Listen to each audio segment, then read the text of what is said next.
Hey guys, welcome to Rumor Wave. We're going to take a look at a couple rumors from today going around, and a little bit from yesterday too. There's a couple, but today we're going to look at a few rumors around Skyrim and the Switch, and even some spec leaks on the Scorpio, so this should be interesting. So first thing, let's talk about the Switch and Skyrim. On Best Buy's website, this is specifically Best Buy Canada, they have listed a description for Skyrim that would kind of allude to it being the special edition of Skyrim, and it even says that it could have mod support. So you'll see the listing here pretty quickly. It says the special edition also brings PC-like mod support to the game, so you can continually refresh your experience with new quests, environments, characters, dialogue, armor, and weapons.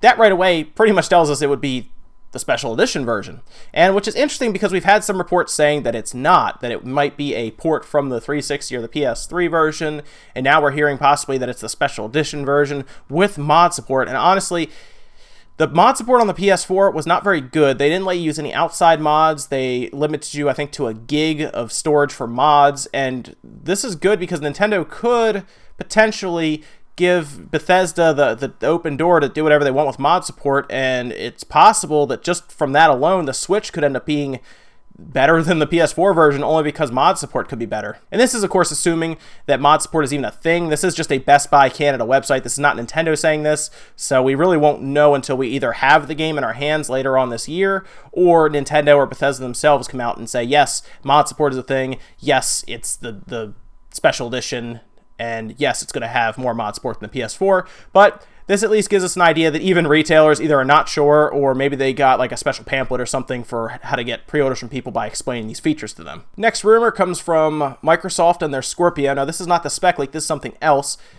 Apparently on their website, they have removed one of the options, or one of the mentions anyway, for high fidelity VR. Now, of course, if you've been following Microsoft, you know they are trying to get into the VR game eventually, possibly with Oculus, but keep in mind, Xbox runs a stripped down version of Windows 10, so it could support any headset that works for Windows 10, which is all of them pretty much. I mean, you got Vive, obviously, Oculus would also work. And now we see that they have removed this listing. So there's a couple things that could be happening. Either they are having struggles with basically communicating with them and bringing them in, maybe with deals or anything, or it's going to work for a certain one and they want to take that down and then put up that, yes, it's only Oculus is going to be a part of it. Because we know they have been making deals with Oculus to bring them into Windows, and there's a good chance that they're just going to go one way or the other. You won't be able to pick Vive over Oculus, or there's a chance that VR is just not coming to the Xbox Scorpio or Xbox, and they're saving that for next generation, only because VR is not quite there yet. And really, a lot of people aren't even making big games. Resident Evil 7 just came out for it, which is great. That's going to help VR along. But a lot of people aren't really like the masses aren't buying VR right now because it's still not quite there, like I said. And maybe they're waiting. Maybe it can't work with the original Xbox. I know Microsoft wants parity between the Scorpio and the Xbox One, so maybe they can't get it to work on the original Xbox One because it's just not as powerful as the Pro or the PS4. Even obviously Scorpio is going to be very powerful compared to it. The next rumor comes from Injustice 2. We actually may have had the entire roster, or at least most of it anyway, leaked out to the internet. So you'll see the list here. This actually comes courtesy of 4chan, one of the most interesting sites in the world, can potentially be one of the scariest sites as well. But what's great about it is they can list anonymously and don't have to worry about anyone figuring out who they are. In this case, though, they did list the entire, or at least most of the roster, characters we didn't know about in Injustice 2. So here's a list here. You'll see there's 2 Green Lanterns, both Hal Jordan and John Stewart, which is pretty cool. Green Arrow, Black Canary, Brainiac, Robin, Damian Wayne Robin, by the way, Black Adam, Scarecrow, Dr. Fate, Power Girl, Mr. Freeze, Catwoman, Cyborg, Joker, and Bane. Now, this is great because this actually looks like it's quite a few people that would not have made the first one at all just because either they didn't have enough time or there's not enough notoriety to some of these characters. But if they add a bigger roster like this, because this is just a good size of the roster, of course, compared to the normals that you usually get, like, you know, you get Superman, Batman, Green Lantern, obviously, which we do see 2 here, and so on.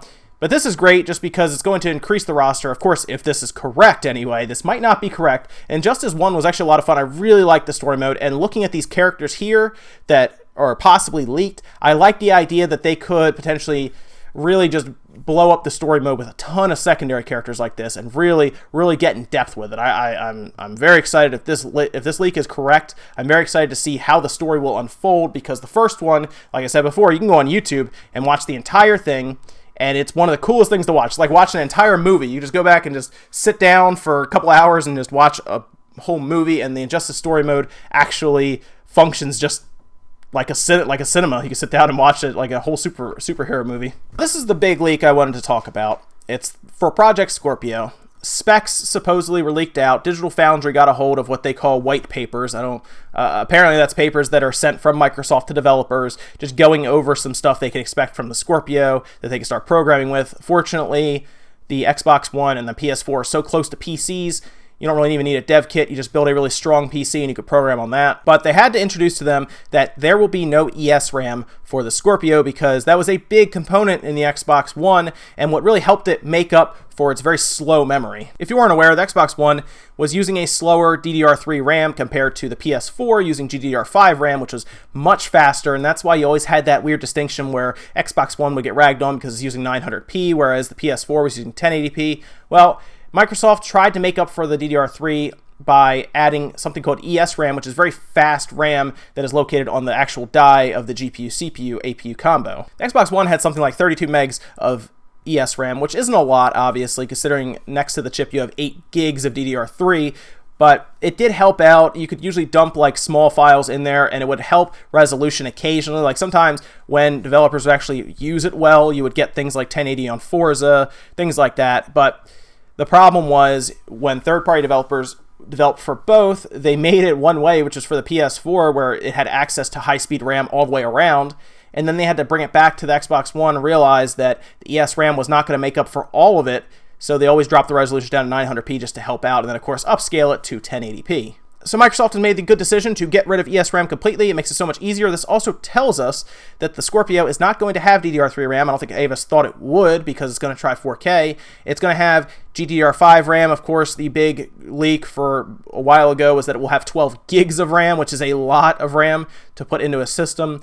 But when you're doing 4K images, there's a chance you need a good bit of that RAM, just because 4K, native true 4K, is a big resolution. I don't think a lot of people realize just how big 4K can be. They also talked about how the Scorpio is going to still keep with their 6 teraflop GPU, which again is a very powerful GPU. It's also talked about how it will be using at least a Polaris GPU from AMD, or up, it could use Vega. I doubt it's going to use Vega. Really, if they put a Vega CPU or GPU and they put a Zen CPU in there, which it's probably not Zen based on some of these other findings in these white papers, it would be very expensive. A lot of people, for some reason, want a 4K machine, but they don't want to pay for a 4K machine. They want to pay for a 1080 machine and get 4K pictures. That's the reason the Pro has to upscale probably more than half the time, because if they put any more hardware in there that would get them to a true native 4K machine, it would probably be like $600. So here comes the Scorpio. Everybody wants it to be $400 and give us true 4K. However, in some of these findings here at the white pages, there's a chance they're going to have to still do upscaling occasionally. And that's mostly due to the fact that they're probably going to keep the same CPU. Unfortunately, again, if you put a better CPU in there, it's going to up costs. I already assume that the Scorpio is going to be $500. If there's another CPU in there that's different, it could be as much as $600. And it would probably be harder to program the same game for 2 different systems, because at that point, if you have a new CPU, a new GPU, more RAM, different RAM even, what's the difference between is there anything similar between the Xbox One and the Scorpio other than the name Xbox? I assume it's going to be Xbox Scorpio. So at that point, it's a next-gen system. As much as Microsoft does not want to say it's a next-gen system, how can a system be 4.5 times more powerful, which they quote in these white pages, 4.5 times more powerful than the original Xbox One, and not be a next-gen system? Honestly, I think Microsoft is just, I don't even know what they're doing at this point. They want to release this system. They want it to be a good price. They're going to have to keep that same CPU more than likely to help program games for both. They'll probably still have to upscale. So that 1.5 teraflop is not going to make a huge difference, or maybe a little more, than from the Pro, 1.7 teraflops, I guess would be the difference, from the Pro PS4 to the Scorpio, because they're still going to have to upscale. Now, if they can get native at 30 frames for almost every game, then that's great. And I'm sure there's games that want to do 60, and they'll probably have to upscale from there. But if they can at least get mostly native 4K at 30 frames, I think it's okay. They just really need to evaluate their gaming division right now, because right now they're putting out more hardware They're focusing more on hardware than games. You don't sell hardware with hardware, you sell hardware with games. And that's it for Rumor Wave today, guys. These are all rumors. Don't take any of them as fact or anything until we know more. But it's always fun to look at them, speculate, and see if any of them are right. It's always a good time to do that. So make sure you comment, like, subscribe, all that good stuff. And I will see you guys tomorrow morning for Newswave.